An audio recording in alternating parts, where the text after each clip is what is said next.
दोस्तों, स्वागत है आपका आपके अपने चैनल चमत्कारी ज्योतिष में। आज के इस वीडियो में हम बात करेंगे सिंह राशि के लिए सितंबर 2022 का महीना कैसा रहेगा।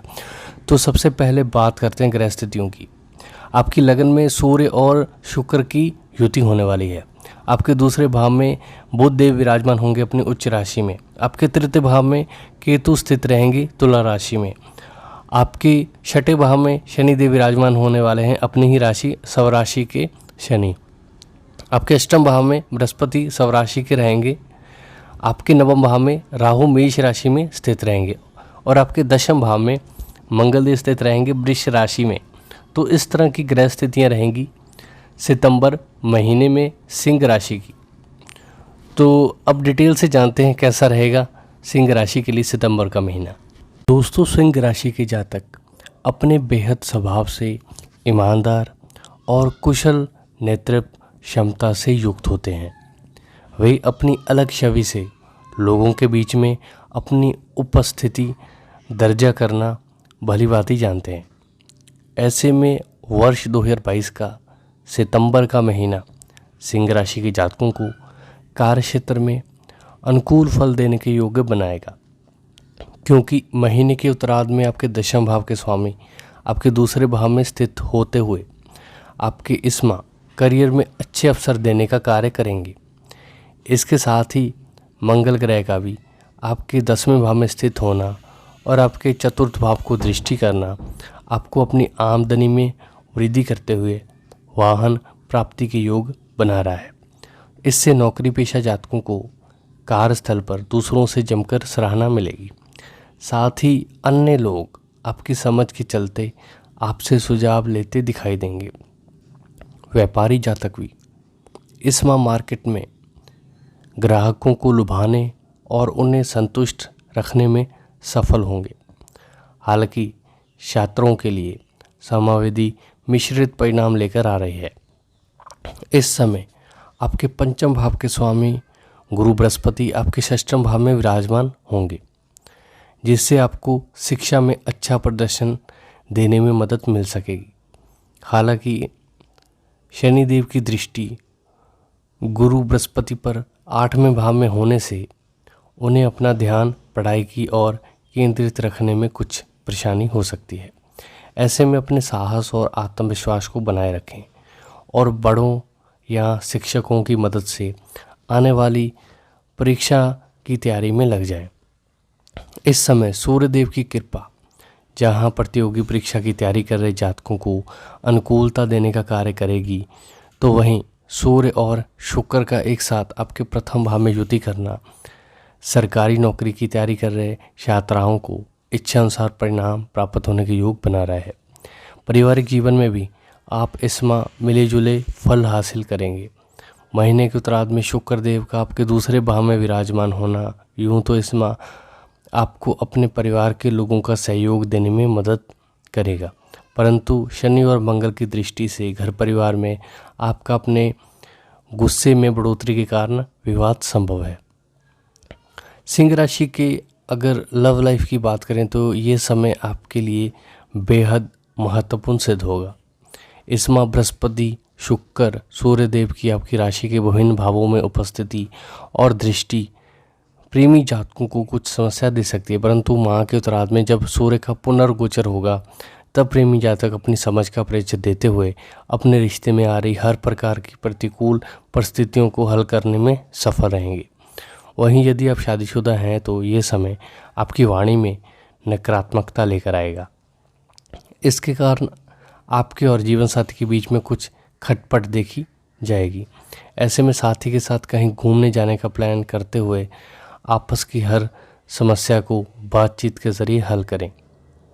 सिंह राशि के जातकों को इस माह कुछ उतार चढ़ाव से दो चार होना पड़ेगा।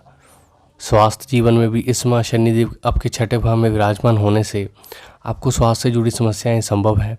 इसलिए आपको अपने खाने पीने की वस्तुओं का खास ख्याल रखना होगा। सही समय पर सही मात्रा में अच्छा घर पर बना भोजन ही ग्रहण करें, अन्यथा आपको पेट और आंतों से संबंधित समस्या संभव है। सिंह राशि में जन्म लेने के कारण आप इंसाफ पसंद व्यक्ति होते हैं जो अपने काम को पूरे अधिकार से करना पसंद करते हैं। इस महीने आपकी नौकरी में आपको शुभ फल मिलने वाले हैं, क्योंकि इस माह के उत्तरार्ध में आपके दशम भाव के स्वामी कन्या राशि में गोचर करते हुए आपके दूसरे भाव में स्थित होंगे, जिससे आपको अपने करियर में एक अच्छा मुकाम हासिल करने में मदद मिलेगी। साथ ही इस दौरान मंगल का आपके दशम भाव में स्थित होना आपके चतुर्थ भाव यानी कि सुख सुविधाओं और वाहन अत्यधिक के भाव को दृष्टि करना आपको भवन या वाहन प्राप्त होने के योग दर्शा रहा है।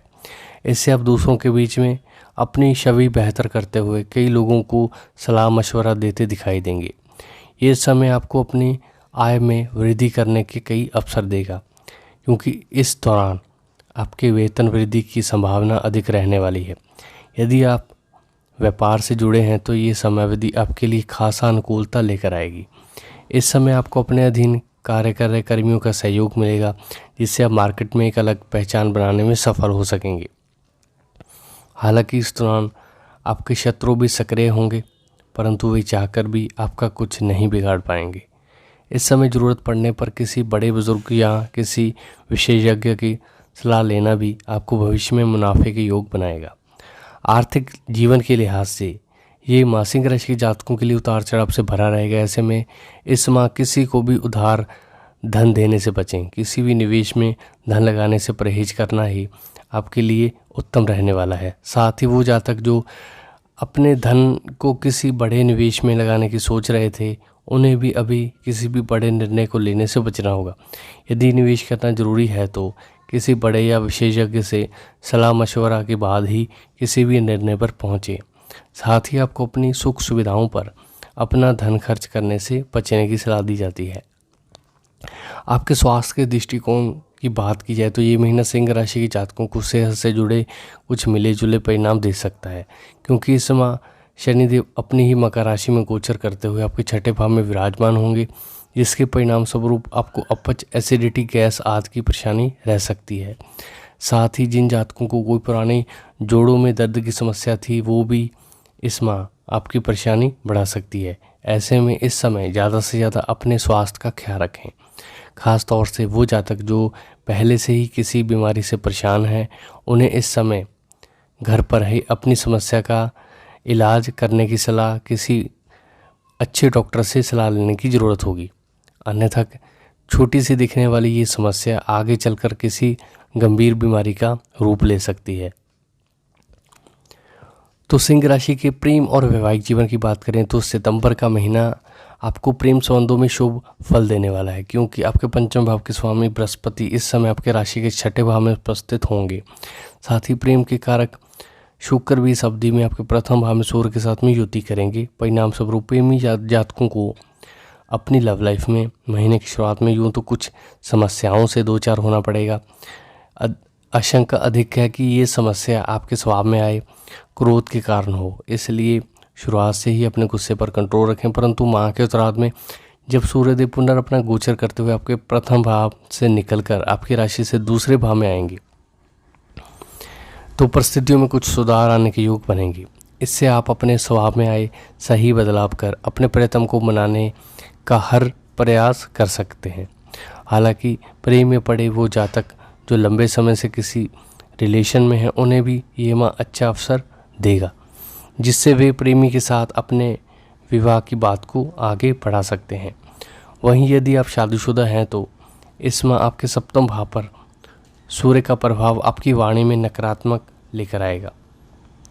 इससे आप गुस्से में आकर कुछ गलत भाषा या शब्दों का प्रयोग कर सकते हैं, जिसके कारण आपको बाद में पछताना भी पड़ेगा। इसलिए ऐसा कुछ भी करने से बचें।